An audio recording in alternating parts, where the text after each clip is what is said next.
It's just a few days before the end of 2023, and this is a reflective time for me, and I'm thinking about the impact that I want to support you to make with your loved one and your family in 2024 to make 2024 the best year yet for your family and your loved one with a disability. Real quick, if you want more videos like this one, hit the subscribe button below and I'll send you a new video every single week. A couple of weeks ago, I was on a live call with the families that I work with on an ongoing basis in my Empowering Ability Club membership. These are families that have completed my course, the Life Plan Coaching Program, and want additional support to implement their life plan for an awesome ordinary life with their loved one.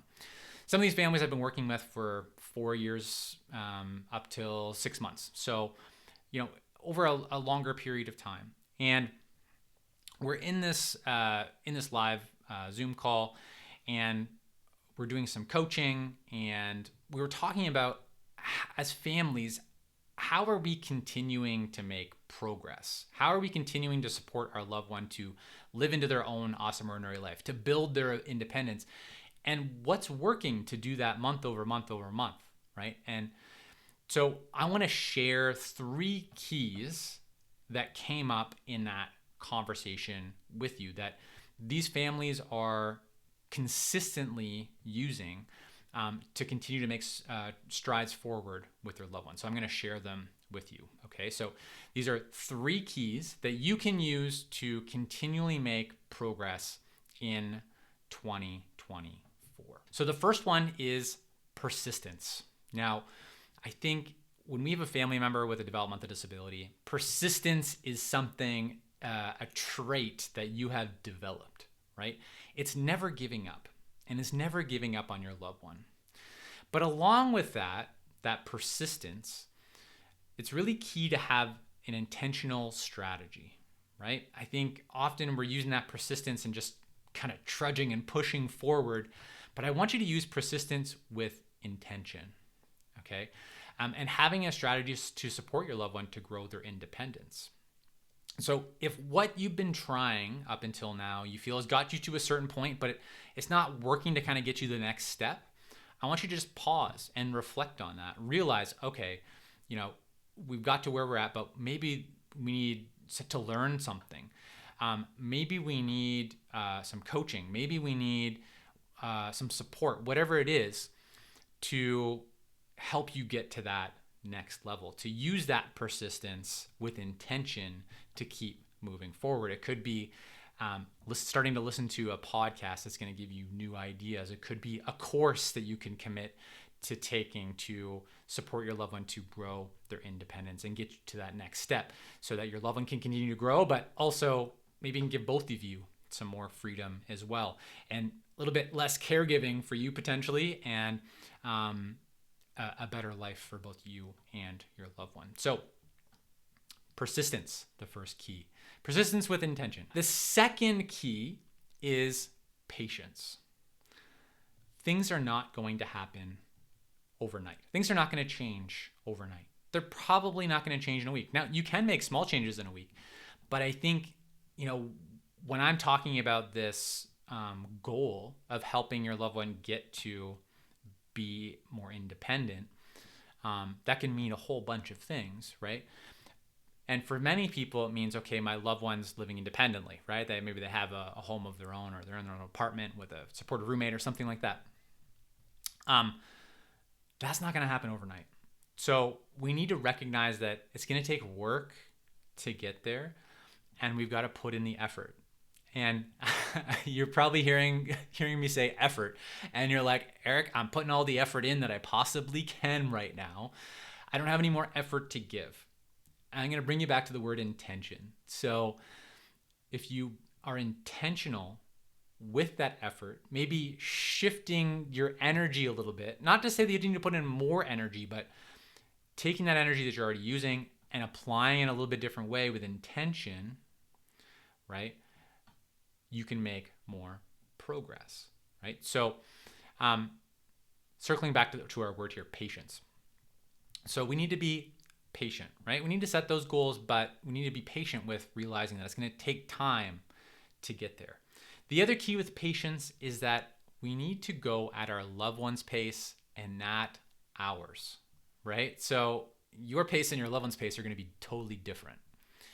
And if we're trying to go at a pace that's much faster than our loved ones, we're going to overwhelm them. They're going to put the brakes on, and then you're not going to get anywhere. So patience, to go at your loved one's pace, small steps, and move forward. The third key that we talked about as a group of families that's making a ton of progress, by the way. So these keys I think are really relevant and important for you. The third key is positivity, right? It's really easy to get down on our situation, our family situation, where we're at. I get it. Like, caregiver burnout's real. The exhaustion's real. It's challenging. But if we can do our best to maintain that positive outlook, it's going to help you. And a way to do that, to maintain that positivity, is to continue to look for the small steps that are being taken. So don't look for that huge win. I mean, the huge wins happen, but they're often pretty spaced out. So you might be looking for a big win and you just haven't seen that growth or that progress that you're hoping for. But look for it in smaller pieces, smaller increments. So for example, I don't know, your loved one's learning to make their own breakfast, right? Or you're working on that with your loved one. When your loved one learns a new step of that, like taking the items out of the fridge, celebrate that. That is a small step forward. You don't have to wait till the whole process is learned, but you can celebrate each small step along the way. And when you do that, you're going to build this positive momentum, right? And this more positive outlook, right? By celebrating those small wins and and having that positivity mindset. Those are your 3 words, 3 mindsets that I invite you to embrace for 2024 that are going to help you make a ton of progress. They're working for the families that I work with on an ongoing basis in the Empowering Ability Club membership. Just to repeat them quickly: persistence, patience, and positivity. Use those 3 mindsets with intention. Take the energy that you have and maybe you tweak it and apply it intentionally and strategically to help you make more progress. In 2024, make the commitment to take your next step forward. Maybe there's some learning that you need to do, so stay subscribed to this channel. Click the subscribe button below. You get new videos from me ongoing. And if you've been thinking about, I need to really make more progress and get going on supporting my loved one to make more progress, to move towards independence, consider things like taking a course, building a life plan, getting really strategic, learning best practices so you can make those steps forward. Think about maybe even joining me and other families in the Life Plan Coaching Program that I run a couple times a year. Keep your eye out for that in 2024. We would love to have you join us there.